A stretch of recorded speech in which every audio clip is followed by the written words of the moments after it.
gradi segna la città, vetri chiusi dall'umidità, per il freddo e il caldo di un camino. Mezza neve vire cammina, che i capelli bianchi si vasa, non è verne perché è innamorata.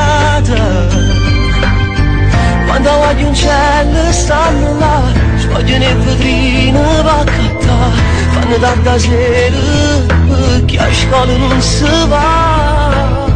Portano le cuffiette in mezzo a via, un saluto e può fare compagnia, Radio San Giorgio è più una malattia.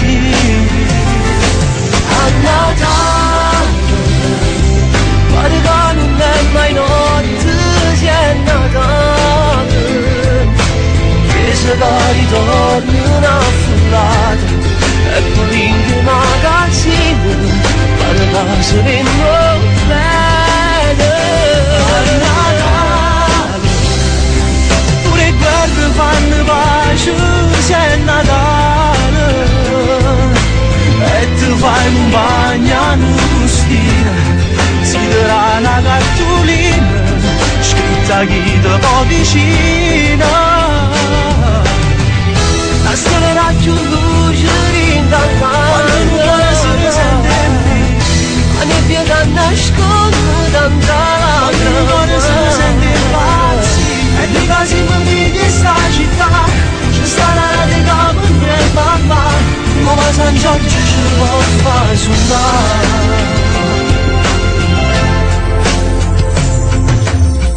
Quando si fa l'ora per mangiare, un creatura ti fa abbracciare, sposto piatto e leggia letterina.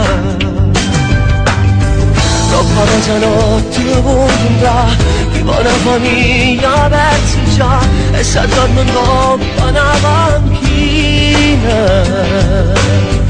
Un pensiero vuole e se ne va, e chi da casa non ci sta, se ne chiude in cielo senza festeggiare. L'albero di Natale di anni già, senza un regalo non può stare, si ci manca chi ci va a cantare.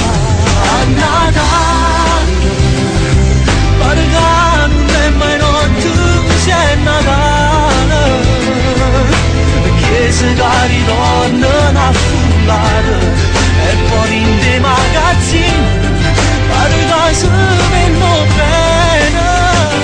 A Natale, pure guerre fanno pace, se è Natale, e ti fai compagna un'ustina, si darà una cartolina, scritta chi te può vicina.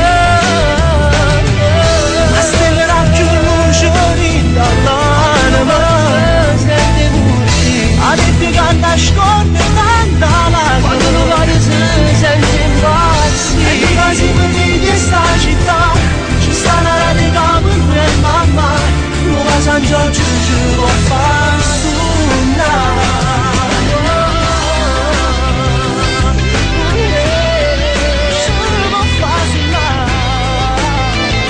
Se ti avvolge la passione e ti prende il sentimento, fatti accarezzare dalle note della radio del momento. Da Radio Nuova San Giorgio e Rosario Miraggio, auguri di buone feste. A volte le parole quando partono dal cuore sono sempre quelle che ti fanno emozionare, ma soprattutto Radio Nuova San Giorgio che ti fa sognare. Un bacio dal vostro Alessio, tanti auguri.